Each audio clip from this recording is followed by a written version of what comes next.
नमस्कार शेतकरी मित्रांनो, गाव आणि शेती आपल्या शेतीविषयक यूट्यूब चॅनलवरती आपल्या सर्वांचं स्वागत आहे. शेतकरी मित्रांनो, बरेच शेतकरी समस्या असतात अशा की आपण पेरणीपूर्वी रानामध्ये रोटावेटर मारलं पाहिजे की पाळी मोगडा केला पाहिजे, याच विषयावरती आपण हा आज व्हिडिओ बनवत आहोत. त्यामुळे व्हिडिओ हा आपला शेवटपर्यंत नक्की पहा. तर चला आपण व्हिडिओला सुरुवात करू. तर शेतकरी मित्रांनो, आपण आत्ता बघू शकता, आपण आपल्या रानामध्ये आता रोटावेटर मारा चालू. याच्या अगोदर ते आपण पाळी घातलेली होती.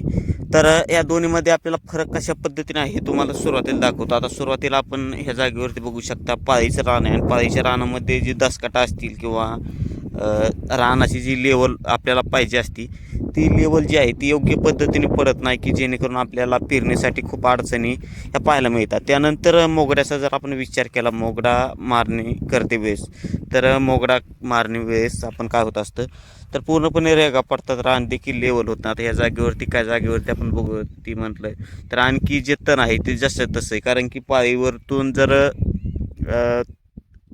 तण मागं पडलं तर डबल चिटकण्याची त्याच्या व्यतिरिक्त जर आपण रोटावेटरचा विचार केला तर रोटावेटरचा सर्वात चांगला फायदा, आपण ही जमीन बघू शकता कशा पद्धतीने भुसभुशीत जमीन ही झालेली, तण असेल किंवा काडी कचरा असेल तर पूर्णपणे तो निघून म्हणजे नायनाट होतो त्याचा.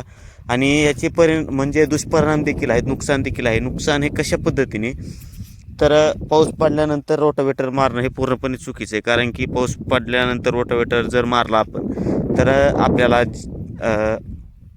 रान जे आहे ते पूर्णपणे निब्बर होतं, आणि ते खूप मोठ्या प्रमाणामध्ये नुकसान आहे आपल्याला पाहायला मिळतं. त्यामुळे शक्यतो रानाला जर चांगल्या पद्धतीने वापसा असेल, आपल्या रानामध्ये जर काडी कचरा असेल किंवा तण जर वापलेला असेल तरच आपण रोटावेटर मारणार, तर पाळी किंवा मोगड्याचा आपण वापर हा केला पाहिजे.